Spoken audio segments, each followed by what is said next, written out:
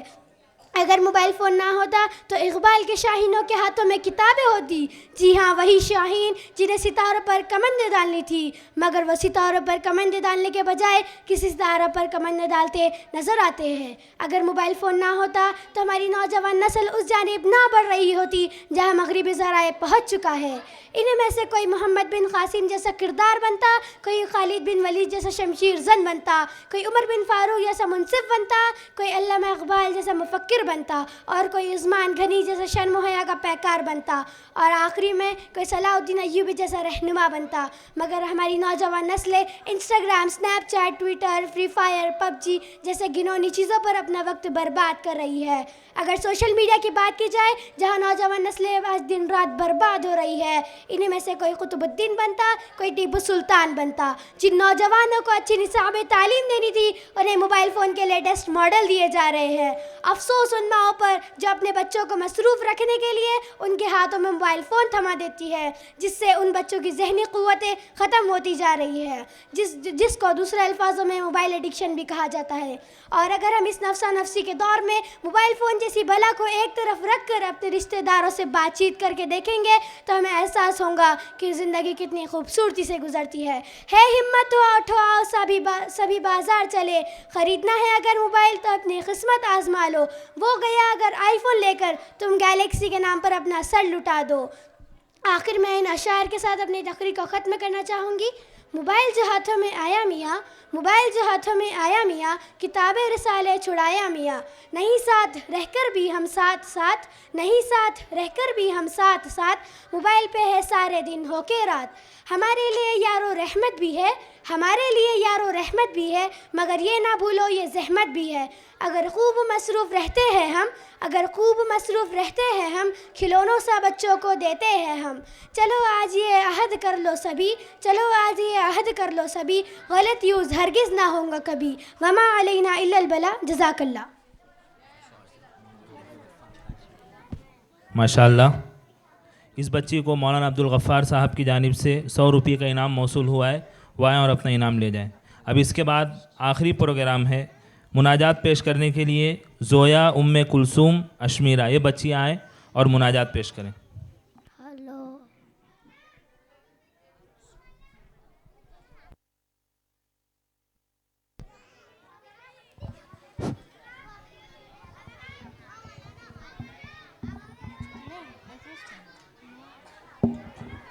میرے کو پیچھے سلام سے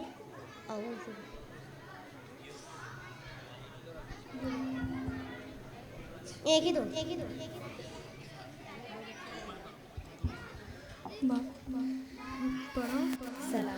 أعوذ بالله من الشيطان الرجيم بسم الله الرحمن الرحيم اے خدائے پاک رحمان و رحیم قاضی حاجات وہاب و کریم اے الہ العالمین اے بے نیاز دین و دنیا میں ہمارے کار ساز ہم گنہگار اور تو غفار ہے ہم بھرے عیبوں سے تو ستار ہے تو وہ قادر ہے کہ جو چاہے کرے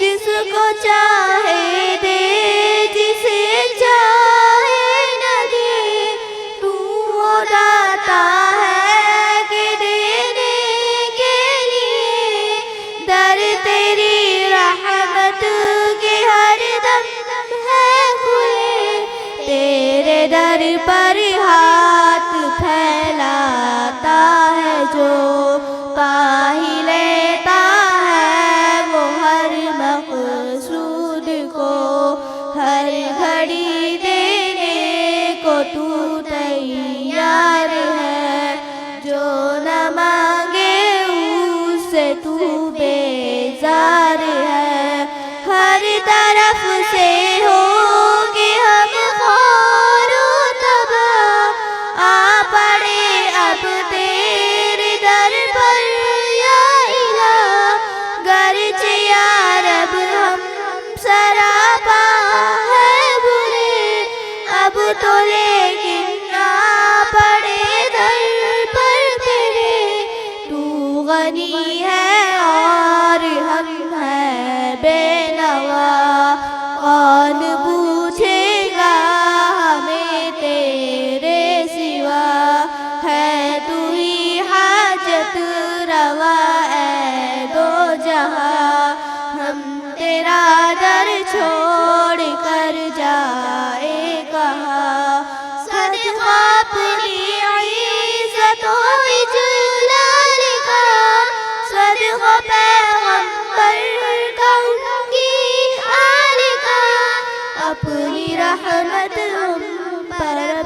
مبذول کر، یہ مناجات اور دعا مقبول کر، آمین۔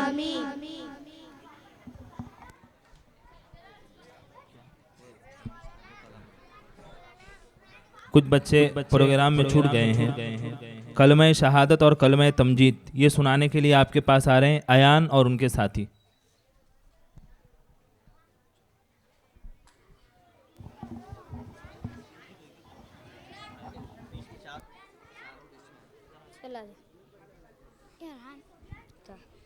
بسم اللہ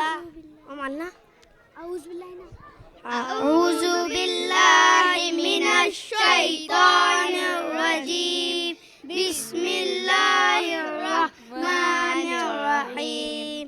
کلمہ شہادت اشہد ان لا الہ الا اللہ واشہد ان محمدا عبدہ ورسولہ۔ کلمہ تمجید سبحان اللہ والحمد للہ ولا اللہ واللہ اکبر ولا الا باللہ العلی العظیم۔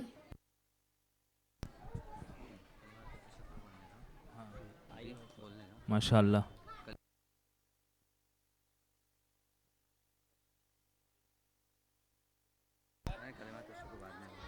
اب ہم آخر میں ہمارے مہمان مکرم حضرت مولانا عبدالماجد صاحب اشاعتی سے درخواست کر رہے ہیں کہ آپ ہم تمام سامعین کو اپنے ملفوظات سے مستفید فرمائیں۔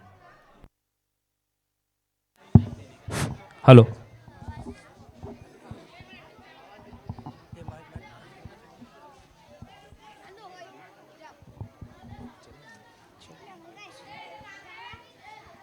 کالر نہیں ہے۔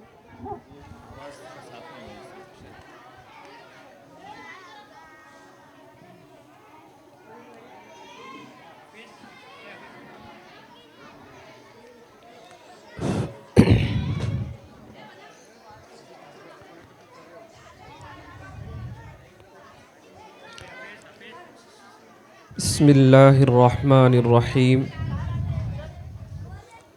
الحمد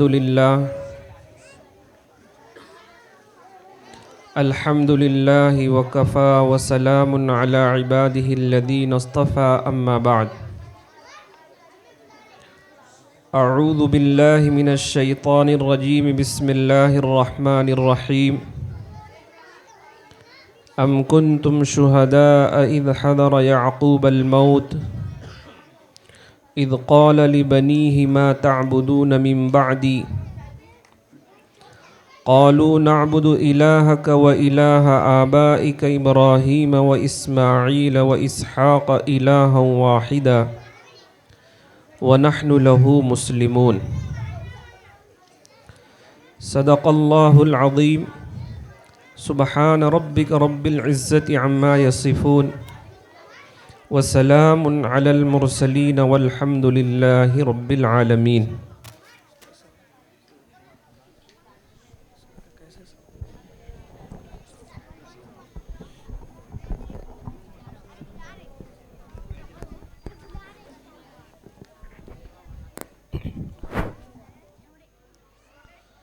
اللہم صلی علی سیدنا محمد وعلی آل سیدنا محمد وبارک وسلم۔ قرآن کریم کی یہ جو آیت ہم نے تلاوت کی ہے، اس میں اللہ تبارک و تعالی نے اپنے ایک پیغمبر کا واقعہ ذکر کیا ہے۔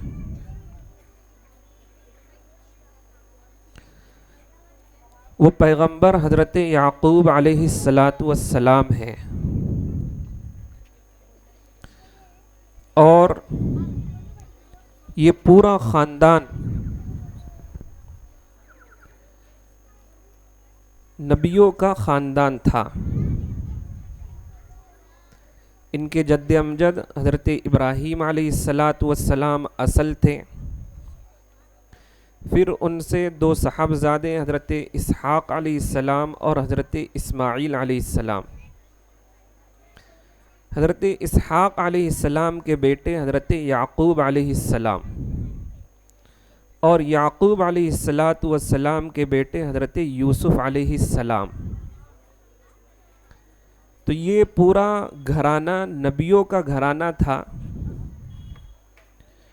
یعقوب علیہ السلام اور یوسف علیہ السلام کا واقعہ آپ نے سنا ہوگا مسجدوں میں، جمعہ کے بیانات میں یا کسی وقت پر. یعقوب علیہ السلام پہلے ملک شام میں رہتے تھے. پھر ان کے صاحبزادے جو پیغمبر اور نبی تھے حضرت یوسف علیہ السلام، وہ مصر میں رہتے تھے. ایک وقت آیا کہ حضرت یوسف علیہ السلام مصر کے بادشاہ بنے، اور پھر درمیان میں دیگر واقعات پیش آئے. اخیر میں حضرت یعقوب علیہ السلام اپنے اس بیٹے یعنی حضرت یوسف علیہ السلام کی جدائیگی میں، اس لیے کہ بھائیوں نے انہیں کنویں میں ڈال دیا تھا، وہ سارا واقعہ ہے. تو یعقوب علیہ السلام اپنے بیٹے یوسف علیہ السلام کی جدائیگی میں روتے تھے. اور ظاہر سی بات ہے، محبت جس طرح ہم کو اپنی اولاد سے ہوتی ہے، ایک نبی کو بھی اپنی اولاد سے محبت ہوتی ہے. اس لیے کہ یہ انسانی تقاضا ہے، فطری تقاضا ہے. نبی بھی انسانی ہوتے ہیں.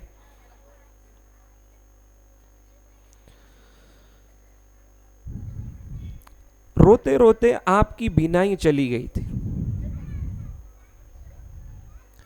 پھر یوسف علیہ السلام کے بھائی مصر آئے چند مرتبہ غلہ لینے کے لیے، اور ایک مرتبہ حضرت یوسف علیہ السلام نے ایک قمیص لے کر بھیجا تھا بھائیوں کو کہ جاؤ، یہ تمہارے والد جو نابینا ہو چکے ہیں ان کے آنکھوں پر یہ قمیص ڈال دینا، انشاءاللہ اس کی برکت سے ان کی آنکھیں لوٹ آئے گی اور وہ بینا ہو جائیں گے، دیکھنے والے ہو جائیں گے. تو جب یعقوب علیہ السلام کے بیٹوں میں سے وہ بیٹے وہ قمیص لے کر حضرت یعقوب علیہ السلام کے پاس آ رہے تھے، تو آپ کو پہلے ہی خوشبو آ گئی تھی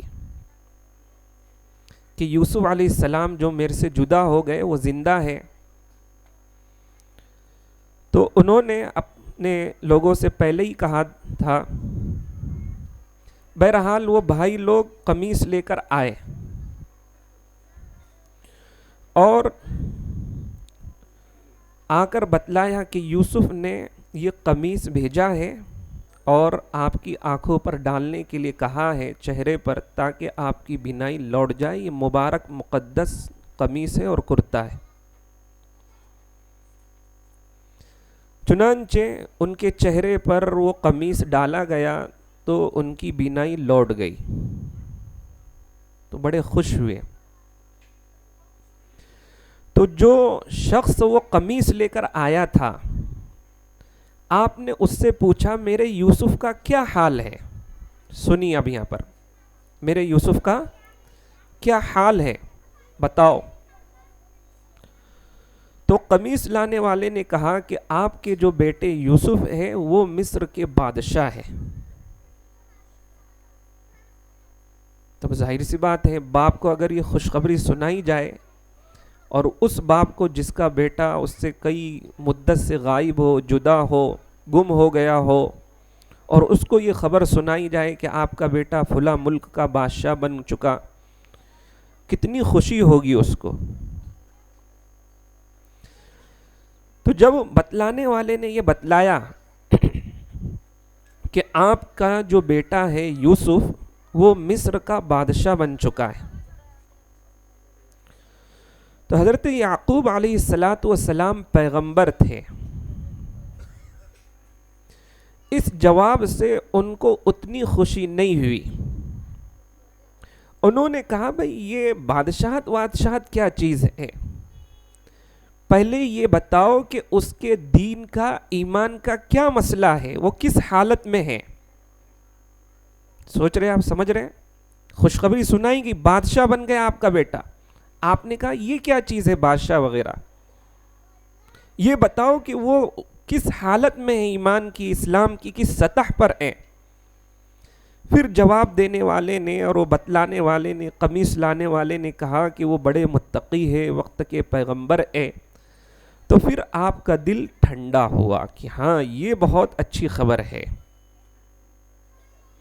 تو اس سے پتہ یہ چلا کہ ایک باپ کو، ایک ماں کو اور والدین کو زیادہ خوش کرنے والی چیز دین کی کامیابی ہے۔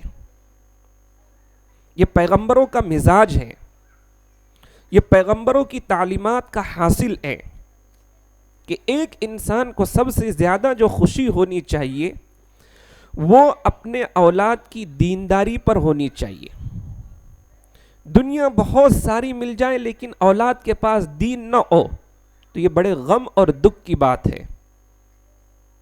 اور اگر تقدیر کے فیصلے سے ہماری اولاد کو دنیا بہت نہ ملے لیکن دین مل جائے تو یقیناً یہ آپ کے کامیابی کی علامت ہے اور یہ آپ کے لیے بہت بڑی نعمت ہے۔ اسی طرح اس واقعے میں حضرت یعقوب علیہ السلام ہی کے واقعے میں علامہ روح المعانی نے نقل کیا ہے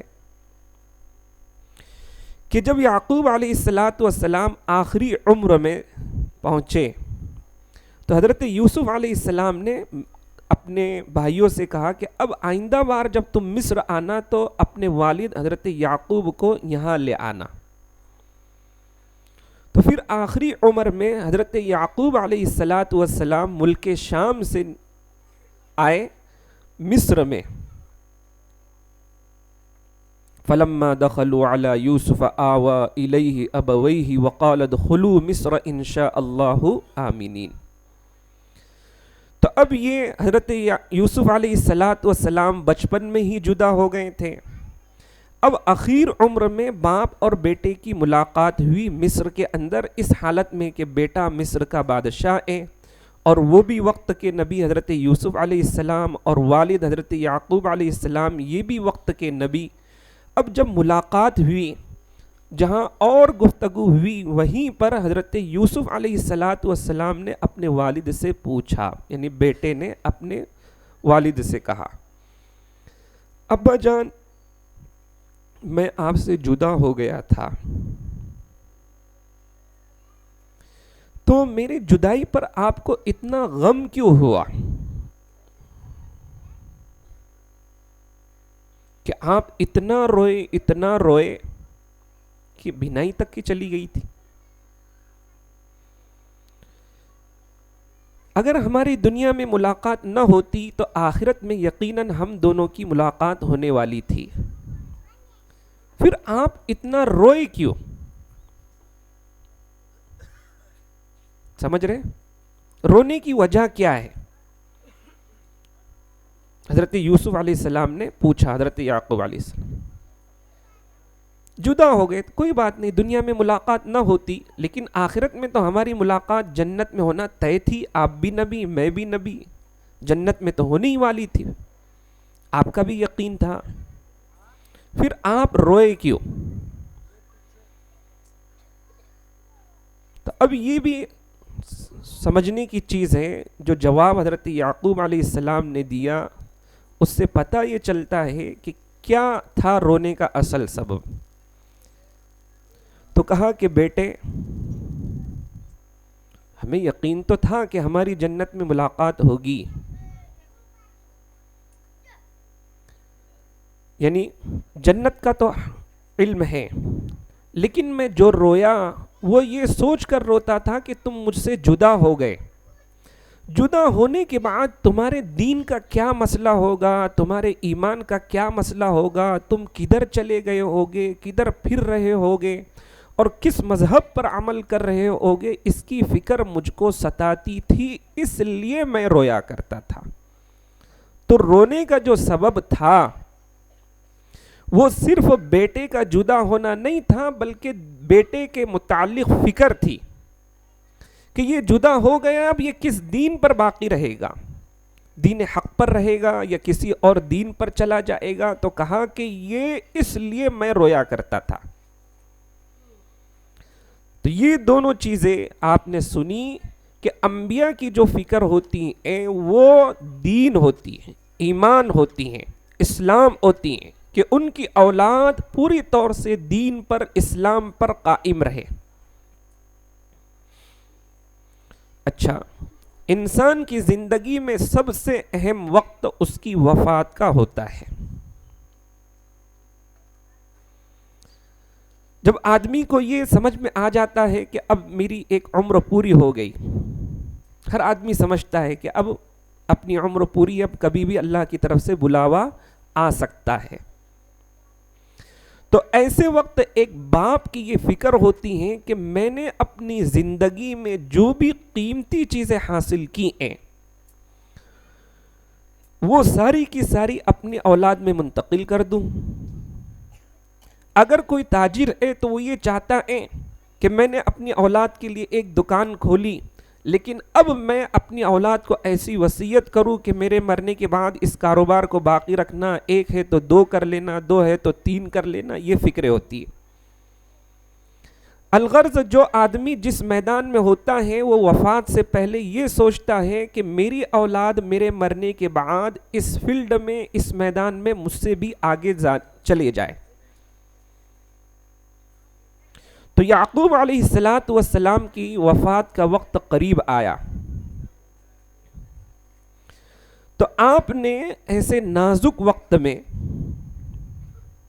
کہ جس میں آپ دنیا سے رخصت ہو رہے ہیں، اپنی اولاد سے رخصت ہونے کے قریب تھے اور اللہ سے ملنے جا رہے تھے، آپ نے اپنی اولاد سے پوچھا.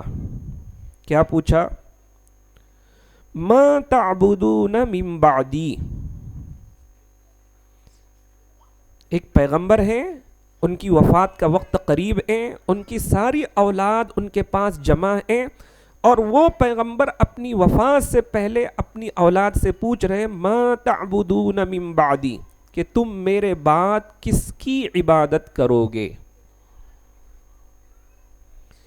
تو یہ اصل چیز ہے ہمارے لیے،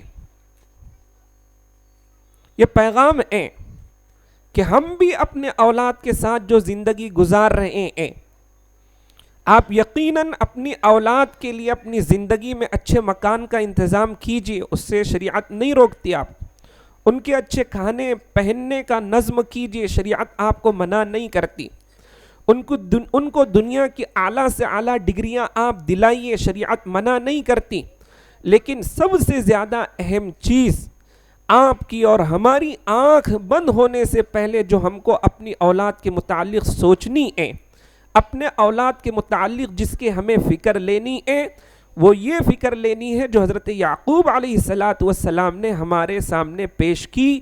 ما تعبدون من بعدی، کہ اے میرے اولاد، اے میرے بیٹوں، میں اس دنیا سے چلا جاؤں گا تو میرے چلے جانے کے بعد کھانے پینے کا بہت زیادہ مسئلہ نہیں، رہنے سہنے کا بہت زیادہ مسئلہ نہیں، عیش و عشرت کا بہت زیادہ مسئلہ نہیں. یہ بتاؤ سب سے بڑا مسئلہ یہ ہے کہ تم میرے بعد کس کی عبادت کرو گے.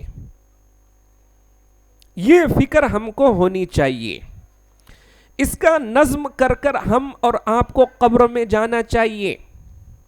اگر ہم نے اپنی اولاد کے کھانے کا اچھا سے اچھا نظم کیا لیکن ان کی دین کی فکر نہیں کی، اگر ان کے لیے اچھے سے اچھا مکان بنایا لیکن ان کی دین کی فکر نہیں کی، اگر ان کو اچھے سے اچھی دنیا کی تعلیم دی لیکن ان کی دین کی فکر نہیں کی، تو یاد رکھیے قبر میں جانے کے بعد ہمیں تکلیف کا سامنا کرنا پڑے گا.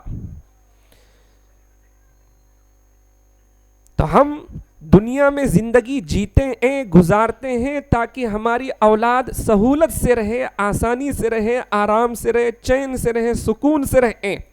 لیکن ساتھ ہی ساتھ آپ کو یہ بھی فکر کرنی چاہیے کہ یہ چین سے رہے اور میں بھی قبر میں چین سے رہوں، تو وہ کیا چیز ہے؟ تو یاد رکھیے وہ یہ دینی مکاتب کے اندر جو تعلیم آپ اپنے بچوں کو دیں گے یہ آپ کو قبروں میں بھی چین سے رکھے گی اور آپ کی اولاد کو بھی دنیا میں سکون سے رکھے گی. تو یہ فکر حضرت یعقوب علیہ السلام نے قائم کی اور پوچھا ما تعبدون من بعدی کہ تم میرے بعد کس کی عبادت کرو گے؟ تو ساری اولاد نے مل کر جواب دیا قالوا نعبد الہک و الہ آبائک ابراہیم و اسماعیل و اسحاق الہا واحدا کہ ہم آپ کے بعد آپ کے معبود اور حضرت ابراہیم علیہ السلام حضرت اسحاق علیہ السلام ان سب کے معبود کی ہم کیا کریں گے؟ عبادت کریں گے جو ایک اللہ ہے جو ایک رب ہے وَنَحْنُ لَهُ مُسْلِمُونَ. جب اولاد کی طرف سے یہ جواب ملا تو آپ مطمئن ہوئے.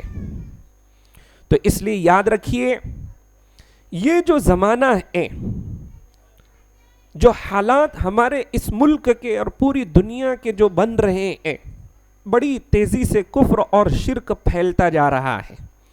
آئے دن خبریں آپ پڑھ رہے ہیں سن رہے ہیں محلوں میں گلیوں میں شہروں میں دیہاتوں میں کہ ارتداد بڑی تیزی سے پھیل رہا ہے. بہت سارے ہمارے مسلمان بچیاں اسلام کو چھوڑ کر غیر مذہب کے اندر کیا ہو رہی ہے؟ داخل ہو رہی ہے کنورٹ ہو رہی ہے. کیوں؟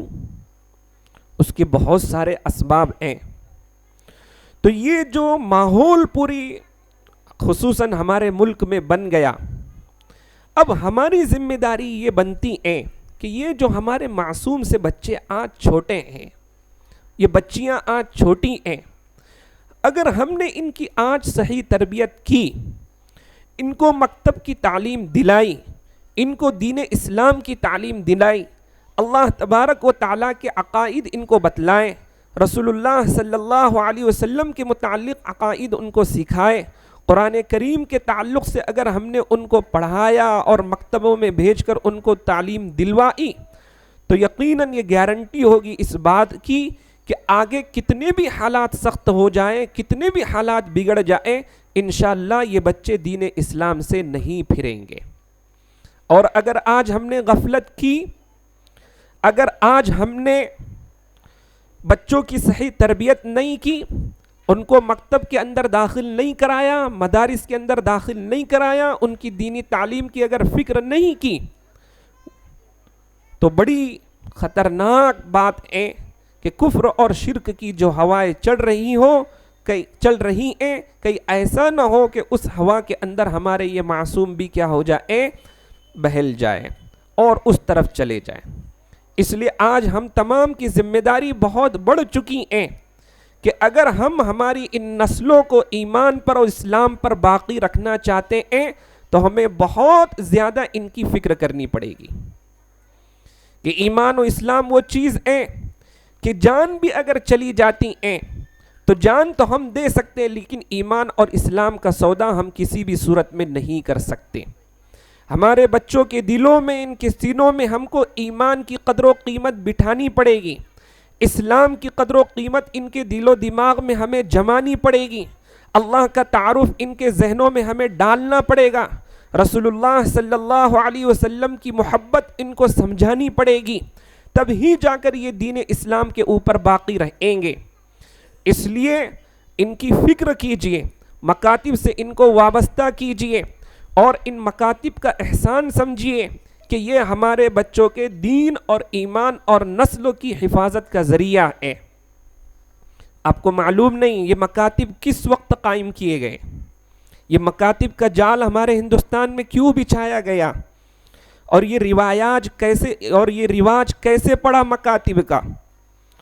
آپ کو معلوم ہونا چاہیے جس وقت ہندوستان آزاد ہوا انگریز یہاں سے چلا گیا لیکن انگریز نے ایک دعویٰ کر گیا تھا کہ ہم ہندوستان کے اندر ایک ایسی تعلیم چھوڑ کر جا رہے ہیں اسکول اور کالج کا ایسا نظام چھوڑ کر جا رہے ہیں جس اسکول اور کالج کو پڑھ کر یہ ہندوستانی نام کا ہندوستانی ہوگا لیکن اندر سے عیسائی ہوگا. جب انگریز نے یہ ہندوستان سے جاتے وقت یہ دعویٰ کیا تھا اس وقت ہمارے علماء نے بیٹھ کر یہ بات طے کی کہ یہ انگریز یہ دعویٰ کر رہا ہے کہ میں ایک ایسی تعلیم چھوڑ کر جا رہا ہوں جو ہندوستان کو کہ شخص کو اور ہندوستانی کو نام کا ہندوستانی باقی رکھے گی، اندر سے یہ عیسائی ہوگا، یہ یعنی ہمارے پورے ملک کو عیسائی بنانا چاہ رہے ہیں۔ تو اب ہمیں کیا کرنا چاہیے کہ جس کی وجہ سے ہماری یہ نسل ایمان کے اوپر برقرار رہے؟ تو اس وقت ہمارے علماء نے اور ہمارے بڑوں نے مل کر مشورہ کیا اور اللہ نے ان کے ذہنوں میں یہ ترتیب ڈالی اور پھر یہ نظام مکاتب کا شروع ہوا۔ تو یہ جو مکاتب کا نظام ہے یہ اسلام کو باقی رکھنے کا ذریعہ ہے، یہ نسلوں کو ایمان پر باقی رکھنے کا اور محفوظ رکھنے کا ذریعہ ہے۔ اس مکاتب کے ذریعے، ان مدارس کے ذریعے سے نسلوں کا ایمان باقی رہتا ہے، نسلوں کا ایمان محفوظ رہتا ہے۔ اور یاد رکھیے، حالات کتنے بھی سخت آ جائے، کتنی بھی آندیاں چلے حالات کی، کتنے بھی تھپڑے آ جائیں، لیکن ہم کو سخت سے سخت حالات کے اندر ایمان کے اوپر جمنا ہے، اسلام کے اوپر جمنا ہے، اور اولاد کی ایسی تربیت کرنی ہے کہ کتنے بھی سخت حالات آ جائیں، دشمن ہمارے لیے کتنی بھی اسکیمیں اور ترتیبیں بنا لے، لیکن ہم اسلام کا اور ایمان کا سودا کسی بھی صورت میں نہیں کریں گے۔ اور یاد رکھو، جب آپ نے ایمان لایا ہے، آپ اہل ایمان ہیں، اہل اسلام ہیں، اللہ کو رب مانتے ہیں، رسول اللہ صلی اللہ علیہ وسلم کو آخری نبی مانتے ہیں، قرآن کو اللہ کی کتاب آپ تسلیم کرتے ہیں، تو حالات ہم پر اور آپ پر آئیں گے۔ قرآن میں خود اللہ تعالیٰ کہتے ہیں، ام حسبتم ان تدخلوا الجنة ولما يأتكم مثل الذين خلوا من قبلكم مستهم البأساء والضراء وزلزلوا حتى يقول الرسول والذين آمنوا معه متى نصر الله۔ کیا تم ایمان والوں کا یہ گمان ہے کہ تم بس ایسے ہی جنت کے اندر داخل ہو جاؤ گے؟ تمہارے پاس پچھلے لوگوں کے حالات پیش نہیں آئیں گے؟ یقیناً تمہارے ساتھ حالات پیش آئیں گے جیسے پچھلے لوگوں کے ساتھ حالات پیش آئیں۔ ان کو سخت مصیبتوں نے گھیرا، سخت لڑائیاں ان کو پیش آئیں، سخت مصیبتیں اور بلائیں ان کے اوپر ڈالی گئیں، پچھلی امتوں کو جھنجھوڑا گیا، اتنے سخت حالات میں آئیں کہ وقت کے نبی اور پچھلی امتوں کے انبیاء پکار اٹھے ان حالات کی سختیوں کو دیکھ کر، متی نصر اللہ، کہ اللہ کی مدد کب آئیں گی؟ لیکن اللہ فرماتے ہیں، الا ان نصر اللہ قریب، کہ یاد رکھو حالات جب بھی آتے ہیں اللہ تبارک و تعالیٰ لاتے ہیں، اہل ایمان کو آزمانے کے لیے لاتے ہیں، ایمان والوں پر حالات ضرور آتے ہیں، پچھلی امتوں پر بھی آئیں، اس امت پر بھی آئیں، سخت سے سخت حالات آئیں گے، امت کے انبیاء پکار اٹھیں، نصر اللہ، اللہ کی مدد کب آئے گی؟ آج ہم پر بھی حالات ہیں، ملک کے الگ الگ علاقوں میں مسلمان حالات کا شکار ہیں، ہر جگہ مسلمان یہ کہہ رہے ہیں اللہ کی مدد کب آئے گی، لیکن اللہ کی مدد سے مایوس نہ ہوئیے، نا امید مت ہوئیے۔ قرآن کا اعلان ہے، الا ان نصر اللہ قریب، حالات کے بعد اللہ کی مدد قریب ہوتی ہیں، لیکن حالات ضرور آتے ہیں۔ لیکن حالات آنے کا مطلب یہ نہیں ہے کہ ہم اپنے ایمان کا سودا کر لیں، اپنے اسلام کا سودا کر لیں، ہم ایمان کو خیر بات کر دیں، ہم دنیا کی عیش و عشرت کے لیے ایمان کو چھوڑ دیں اور دوسرے مذہب کو اختیار کریں۔ یہ ایک ایمان والے کا اور کامل مسلمان کا شیوا نہیں ہے، یہ طریقہ نہیں ہے۔ حالات کا مقابلہ کرنا ہوتا ہے، حالات میں جمنا ہوتا ہے، اس لیے حالات میں جمیے۔ پچھلی امتوں کا ایک واقعہ مولانا رومی رحمۃ اللہ علیہ نے ذکر کیا کہ ایک ظالم کافر بادشاہ تھا، اس کی حکومت میں بہت سارے مسلمان رہتے تھے۔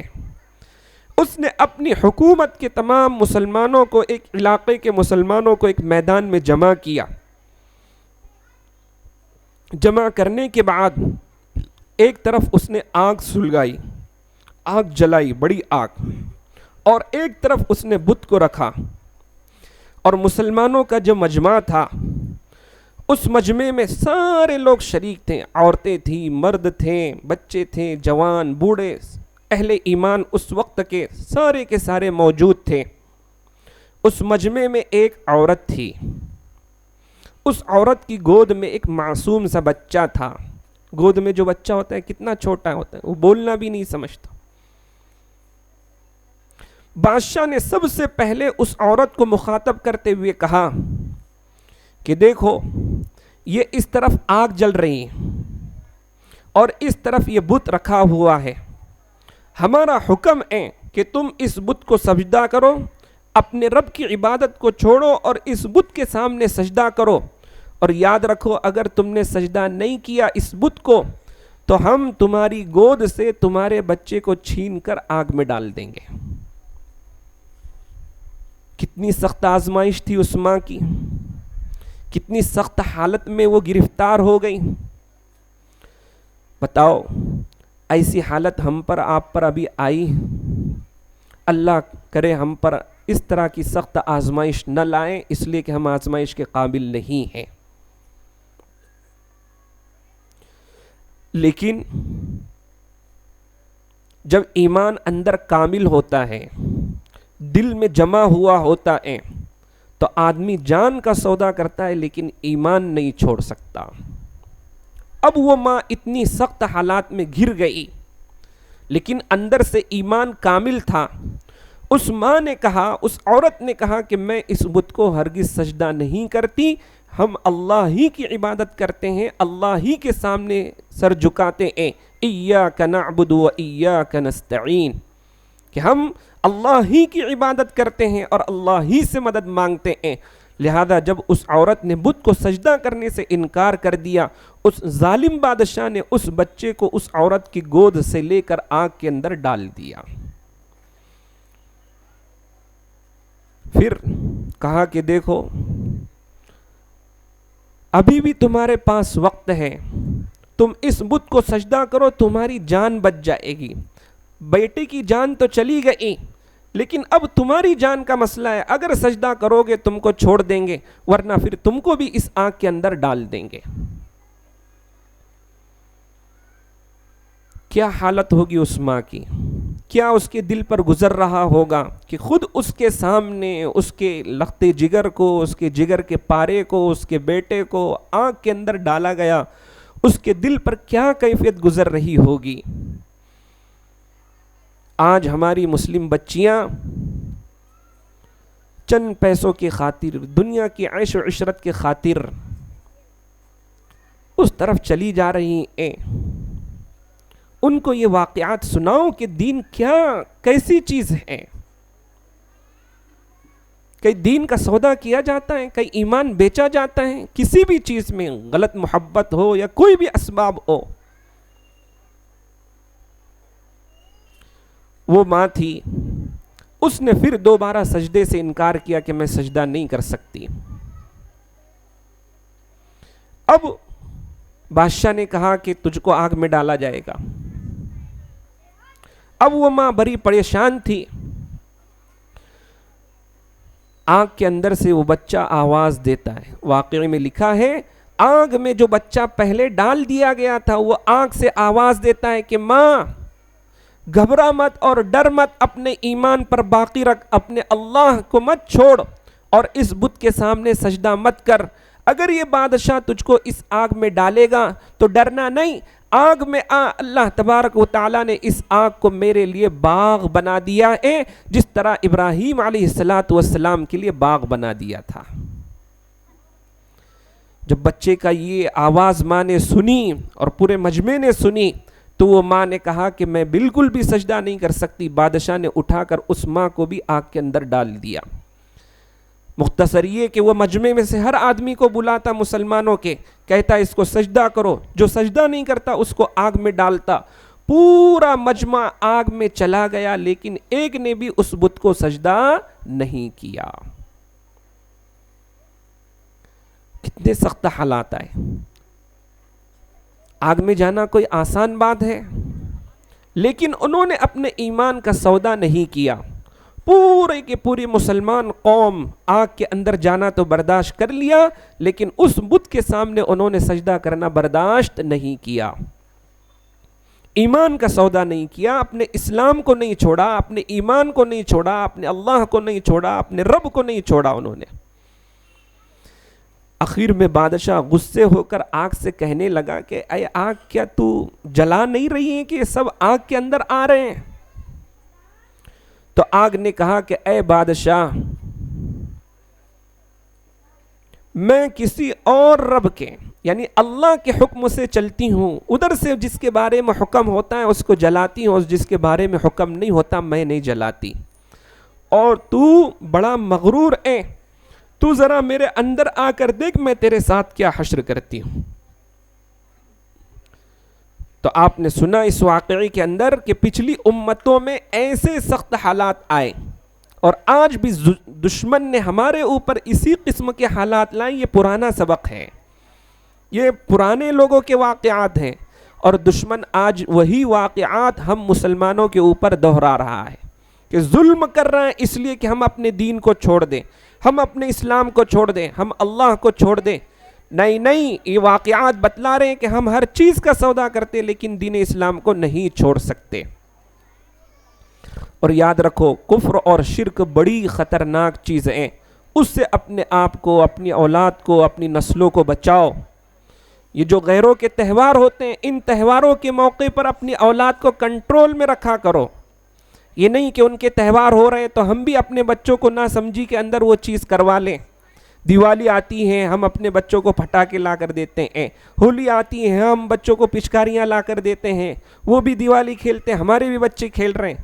نہیں، ہم مسلمان ہیں، ہمارے مذہب میں بالکل گنجائش نہیں ہے کہ ہم ان کے تہواروں جیسی شرکت کریں، ان کے تہوار جیسا ہم تہوار منائیں، بالکل اس کی اجازت نہیں ہماری شریعت میں، چاہے بچہ چھوٹا ہو۔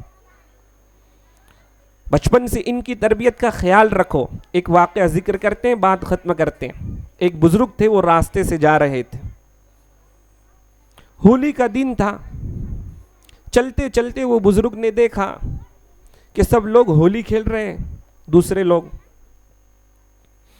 تو یہ اپنے کام سے جا رہے تھے بزرگ راستے سے، تو انہیں نے ہولی کے دن دیکھا ایک گدھے کو، تو ان کے دل میں خیال آیا اور انہوں نے گدھے سے مخاطب ہو کر کہا، ارے بھائی آج ہولی کا دن ہے، تم کو کسی نے رنگا نہیں؟ سب رنگ کھیل رہے تھے۔ تو اب یہ بزرگ بھی راستے سے جا رہے تھے، انہوں نے گدھے کو دیکھا تو اس کے اوپر کوئی رنگ ونگ تھا نہیں، تو ان کے دل میں بات آئی، تو انہوں نے گدھے سے، اپن جاتے جاتے اپنے دل میں آتی نا باتیں، تو ایسے ان کے دل میں بات آئی اور انہوں نے گدھے سے کہا کہ آج تو ہولی کا دن ہے، تجھ کو کسی نے رنگا نہیں؟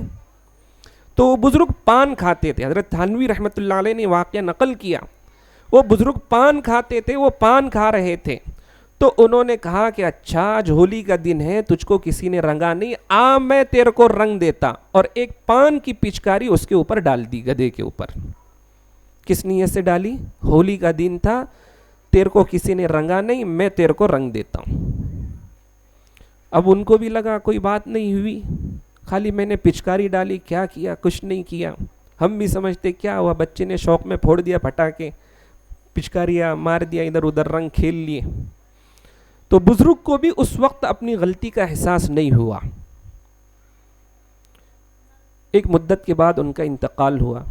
انتقال کے کافی عرصے کے بعد ایک شخص نے انہیں خواب میں دیکھا اور کہا کہ بھائی کیا بات ہے، اللہ تعالیٰ نے آپ کے ساتھ کیا معاملہ کیا؟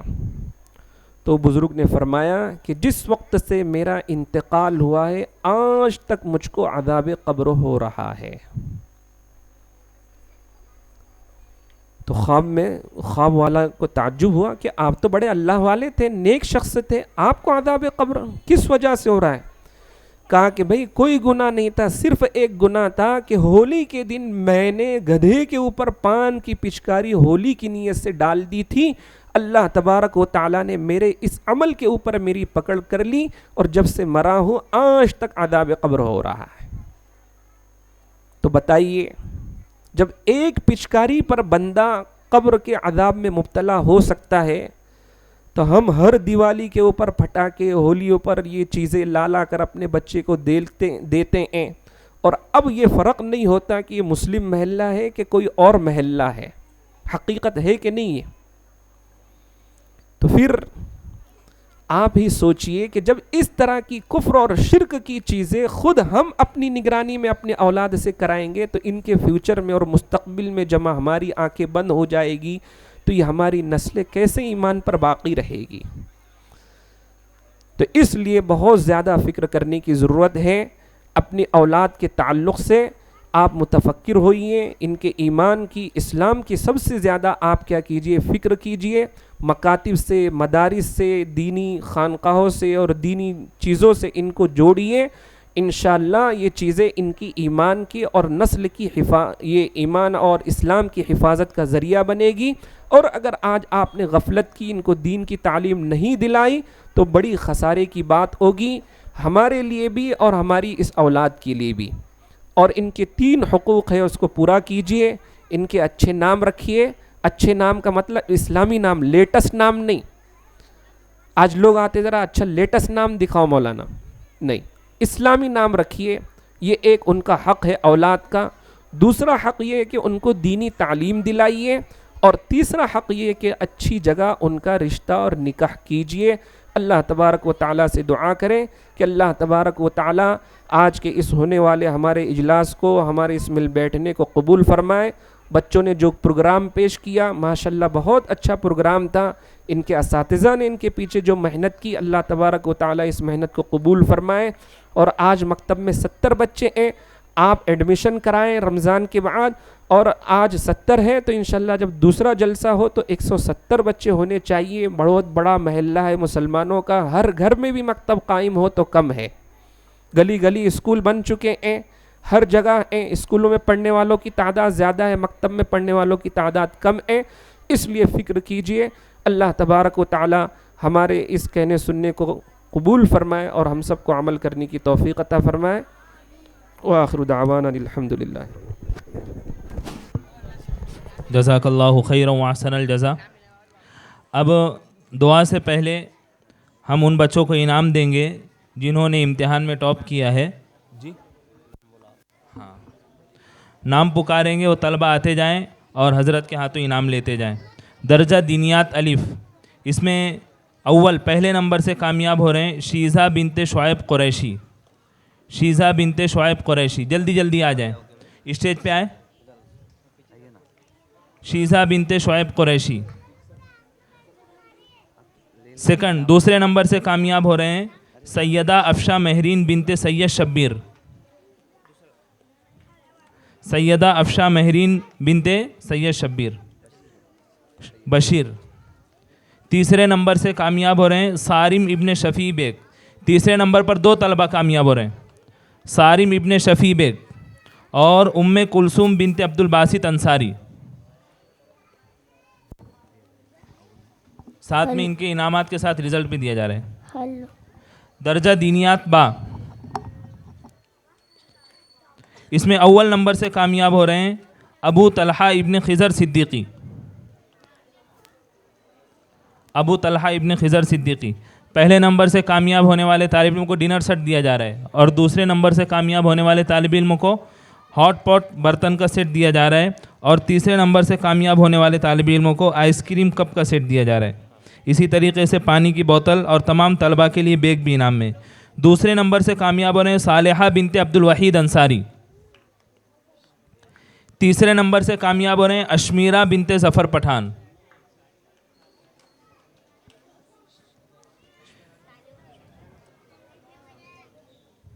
درجہ دینیات جیم، اس میں پہلے نمبر سے کامیاب ہو رہے ہیں عیان سرفراز شیخ. دوسرے نمبر سے کامیاب ہو رہے ہیں سید نعمان ابن سید ناظم. جلدی جلدی آ جاؤ.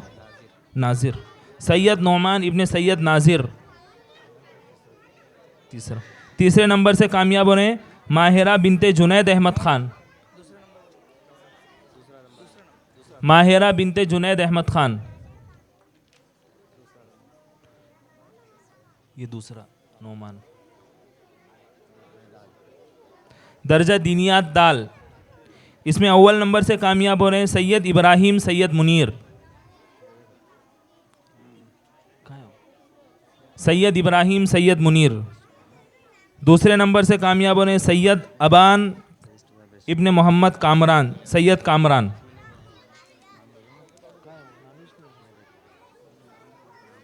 سوم نمبر سے کامیاب ہو رہے ہیں سیدہ عفیفہ بنت سید منیر.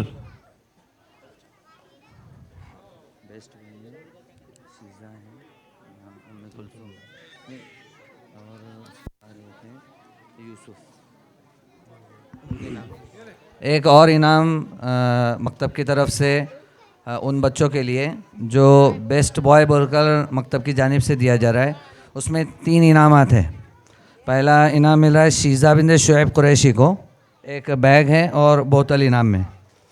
دوسرا ہے ام کلثوم بنت عبد الباسط انصاری، اور تیسرا ہے یوسف ابن مقدر مرحوم رحمۃ اللہ علیہ. یہ آئے اور اپنا انعام وصول کر لے. پہلا نام بولو. شیزہ بنت شعیب قریشی. دوسرا ام کلثوم بنت عبد الباسط انصاری. ہلو. ام کلثوم اور یوسف محمد یوسف. ہو گیا. اب بقیہ طلبہ کے لیے بیگ انعام میں دیے جائیں گے، اور بہت دوسرا بھی انعام ہے جو آپ کو بعد میں آپ کے مکتب میں دے دیا جائے گا. اب آپ کے مکتب کے ذمہ دار آپ کے سامنے کلمات تشکر پیش کریں گے.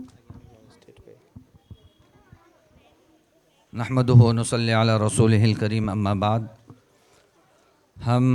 ہمارے آج کے صدر محترم و مقرر خصوصی حضرت مولانا عبد الماجد صاحب دامت برکاتہم العالیہ کا تہہ دل سے شکریہ ادا کرتے کہ حضرت والا نے اپنی مصروفیات کو بالائے طاق رکھ کر ہماری حقیر سی دعوت کو لبیک کہا، اور ہمارے اس مختصر سے پروگرام میں شرکت فرما کر رونق بخشی. اسی کے ساتھ اسٹیج پر موجود تمامی حضرات جو موجود ہیں، ہم ان کا بھی تہہ دل سے شکریہ ادا کرتے ہیں. اس کے ساتھ ہمارے جو مہمانان اور سرپرست حضرات جو یہاں پر موجود ہیں، ہم ان کا بھی شکریہ ادا کرتے ہیں.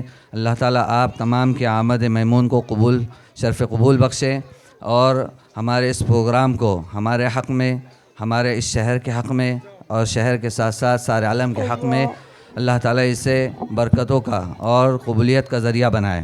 اور ہم اس کے ساتھ ان حضرات کا بھی شکریہ ادا کرتے ہیں. فرداً کرنا تو ممکن نہیں ہے، لیکن ہم مجموعی ان حضرات کا شکر ادا کرنا چاہیں گے جنہوں نے اس جلسے میں ہمارا تعاون کیا. جلسے کے سیٹ اپ اور جلسے میں لگنے والے جو اخراجات ہیں اس میں ہمارا تعاون کیا. اس کے ساتھ ہمارے مکتب میں درکار مکتب میں ٹیبل کی ضرورت تھی، اس کے لیے ہمارے کافی سارے حضرات نے ہمارا بھرپور تعاون کیا.